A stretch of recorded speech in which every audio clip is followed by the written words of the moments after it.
வணக்கம். ஆகாஷ்வாணி புதுச்சேரி செய்தி அறிக்கை வாசிப்பவர் நாராயணசாமி.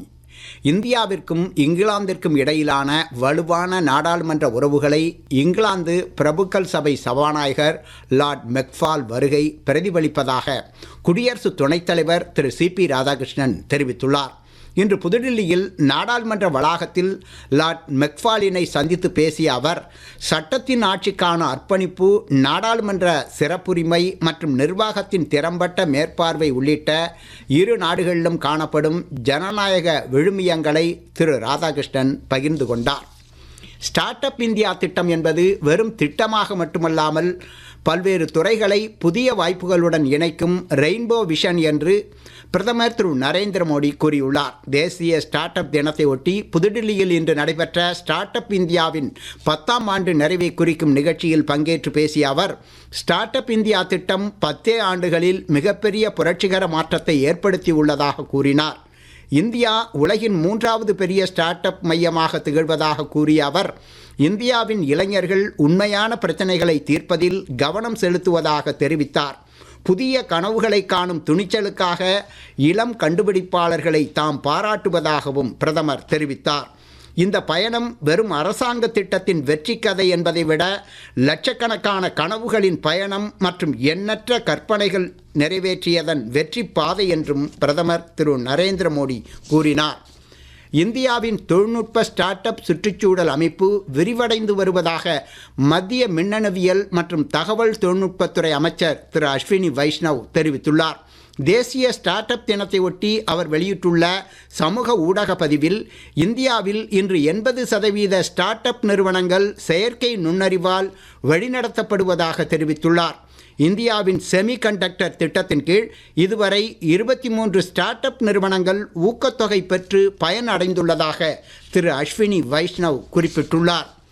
இந்தியாவில் செயல்படும் சிறு குறு மற்றும் நடுத்தர தொழில் நிறுவனங்கள் புதை வடிவ எரிபொருட்களை சார்ந்து இருப்பதை குறைத்து உயிரி எரிபொருட்களை பயன்படுத்துவதன் மூலம் கார்பன் டை ஆக்சைடு வெளியேற்றம் வெகுவாக குறைகிறது என்று மத்திய புதுப்பிக்கத்தக்க எரிசக்தித்துறை இணையமைச்சர் திரு ஸ்ரீபாத் யசோ நாயக் கூறியுள்ளார். புதுடில்லியில் நடைபெற்ற இது தொடர்பான தேசிய பயிலரங்கில் உரையாற்றிய அவர், இந்தியாவில் செயல்படும் சிறு குறு மற்றும் நடுத்தர தொழில் நிறுவனங்களில் 2/3 பங்கு நிறுவனங்கள் தங்களின் எரிசக்தி தேவைக்கு நிலக்கரி மற்றும் கச்சா எண்ணெயை அதிகம் நம்பியிருப்பதாக தெரிவித்தார்.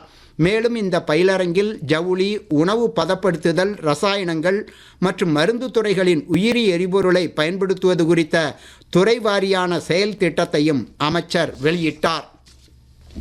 பாரதிய ஜனதா கட்சியிலிருந்து திரிணாமுல் காங்கிரஸ் கட்சிக்கு மாறியதாக மூத்த தலைவர் திரு முகுல் ராயை மேற்கு வங்க சட்டமன்ற உறுப்பினர் பதவியிலிருந்து தகுதி நீக்கம் செய்த கொல்கத்தா உயர்நீதிமன்றத்தின் உத்தரவிற்கு உச்சநீதிமன்றம் இன்று தடை விதித்தது. கடந்த 2021ஆம் ஆண்டு மேற்கு வங்கத்தின் கிருஷ்ணா நகர் வடக்கு தொகுதியில் பிஜேபி சார்பில் தேர்ந்தெடுக்கப்பட்ட திரு ராய் பின்னர் திரிணாமுல் காங்கிரஸ் கட்சியில் சேர்ந்தார். புதுச்சேரி அரசின் சுற்றுலாத்துறை சார்பில் பொங்கல் விழா கொண்டாடப்படுகிறது. சுற்றுலா பயணிகள் மற்றும் பொதுமக்களை மகிழ்விக்கும் வகையில் நாளை புதுச்சேரியில் 10 இடங்களில் கலை நிகழ்ச்சிகளுக்கு ஏற்பாடு செய்யப்பட்டுள்ளது. இந்த கலை விழா நாளை மாலை 6 மணிக்கு கடற்கரை சாலையில் உள்ள காந்தி திடலில் தொடங்குகிறது. இதைப் போலவே முருங்கப்பாக்கம் திரௌபதி அம்மன் கோவில் திடல், வில்லியனூர் தென்கோபுர வீதி, குருவிநத்தம் மாரியம்மன் கோவில் திடல், மணமேடு கிராமத்தில் உள்ள கலையரங்கம், PS பாளையம் சந்திப்பு, காலாப்பட்டு முருகன் கோயில் திடல் ஆகிய இடங்களிலும் நாளை சனிக்கிழமை மாலை 6 மணியிலிருந்து 9 மணி வரை பல்வேறு கிராமிய பாரம்பரிய கலைக்குழுக்களின் கலை நிகழ்ச்சிகள் நடைபெறும் என்று புதுச்சேரி சுற்றுலாத்துறை அறிவித்துள்ளது. இத்துடன் இந்த செய்தி அறிக்கை நிறைவு பெறுகிறது. வணக்கம்.